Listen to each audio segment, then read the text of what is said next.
Buenas noches. Hoy vamos a hacer el ejercicio de la elaboración de estados financieros y toma de decisiones gerenciales de la primera guía de la empresa Recursos y Gestión S.A.S, correspondiente al periodo terminado el 31 de diciembre de 2024. Mi grupo está conformado por Juan Diego Bedoya, David Stick Mendoza y Daniel David Hernández. Muy buenas noches, mi nombre es Juan Diego Bedoya, estamos analizando básicamente hoy la información y la situación financiera de esta empresa para estructurar su correcto estado de situación financiera. Entonces, básicamente, obteniendo esta información del documento inicial, podemos ver que nos encontramos con un listado de datos dispersos, cuentas de activos, pasivos, patrimonios, junto con la información operativa del periodo, lo que se hizo.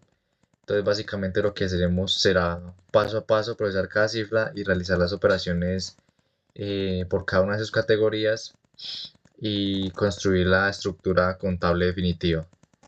Entonces, básicamente podemos ver activos, pasivos, patrimonio e información del periodo para el estado de resultados. Ya pasando a estructurarlos un poco mejor, entonces ya los dividiríamos entonces en lo que sería separarlos por su nivel de liquidez. Entonces, por un lado tenemos el activo corriente, en donde vamos a sumar el efectivo y equivalentes, cuentas por cobrar, inventarios, cada una por 480 millones, 920 millones de cuentas por cobrar y 760 millones de inventarios, lo que nos daría un total de activos corrientes de 2.160 millones de pesos. Después de esto pasaríamos a lo que es activos no corriente,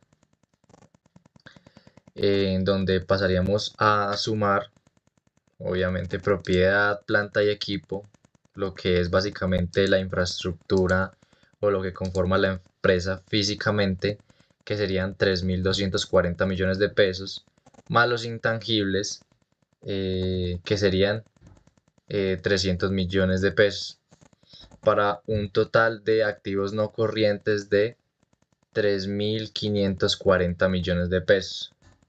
Entonces, al sumar ambos subtotales, esto nos daría eh, un total de activos de 5.700 millones de pesos.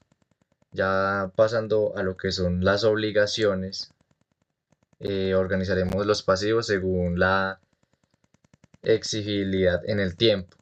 Entonces, básicamente, en el pasivo corriente, las obligaciones financieras a corto plazo se suman de 600 millones de pesos, los proveedores de 540 millones y otros pasivos que no se tienen muy bien estipulados, que son otros, pues serían 360 millones, para un total de pasivos corrientes de 1.500 millones de pesos. En el pasivo no corriente, pues básicamente ubicamos lo que sería la deuda a largo plazo por 900 millones de pesos, y al sumar ya el pasivo corriente más el pasivo no corriente, eso nos daría un total de 2.400 millones en total de los pasivos. Finalmente, pues en la sección de patrimonio sumamos el capital social de 1.600 millones de pesos más las utilidades retenidas de 1.700 millones de pesos, para un total de patrimonio de 3.300 millones de pesos.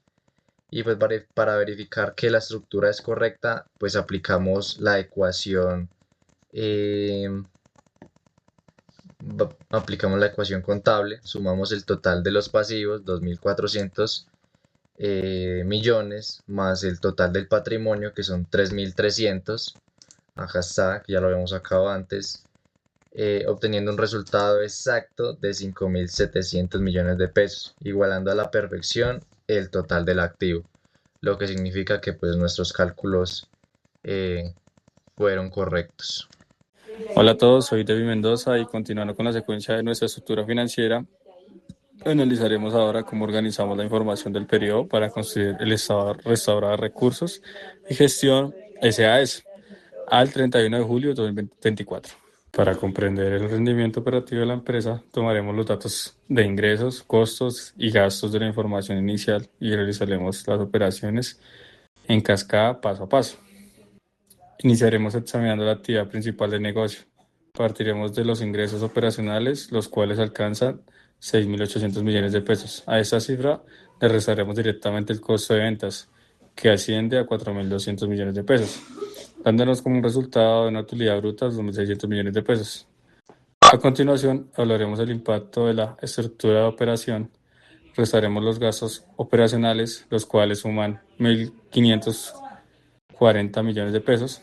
Restaremos al sumar 900 millones los gastos administrativos más 640 millones de gastos de ventas. Al descontar este rubro de nuestra utilidad bruta, quedaría en 2.600 millones a 1.540 millones de pesos. Tendremos una utilidad operacional de 1.060 millones de pesos. Posteriormente, incorporaremos los costos del financiamiento, restaremos los gastos financiados, por los cuales son 240 millones de pesos, teniendo en cuenta los 1.060 millones y los 240 millones, lo cual nos lleva a establecer una utilidad antes de impuestos y bueno, todos los gastos de 820 millones de pesos. Finalmente, sobre este resultado aplicaremos la tarifa de impuestos de resta del 30%, lo cual equivale a calcular el 30% sobre los 820 millones, dándonos una utilidad a pagar de 246 millones de pesos. Tras descontar esa obligación fiscal de 820 millones y 246 millones, llegaremos a una utilidad neta de periodo. Mi nombre es Daniel David y para finalizar la presentación analizaremos lo que estas cifras significan para la toma de decisiones en recursos y gestión SaaS. Respondiendo a las tres preguntas fundamentales. La primera es, ¿la empresa tuvo utilidades o pérdidas y por qué? La respuesta pues es, la empresa tuvo utilidades ya que al finalizar el periodo obtuvo una utilidad neta de 574 millones de pesos, lo que significa que después de descontar todos los costos, gastos operacionales, gastos financieros e impuestos, los ingresos de la empresa fueron lo suficientemente altos para generar una ganancia neta. La segunda pregunta es, ¿la empresa tiene más activos o más pasivos? ¿Y qué significa esto para su estabilidad financiera? La empresa tiene más activos que pasivos. Posee 5.700 millones en activos frente a 2.400 millones en pasivos.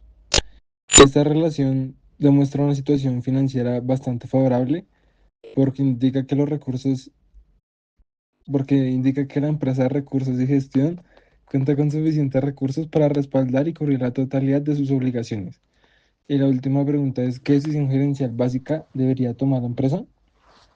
Y evaluando las alternativas, la decisión más importante sería mejorar el cobro de las cuentas por cobrar, valga la redundancia, las cuales representan 920 millones de pesos.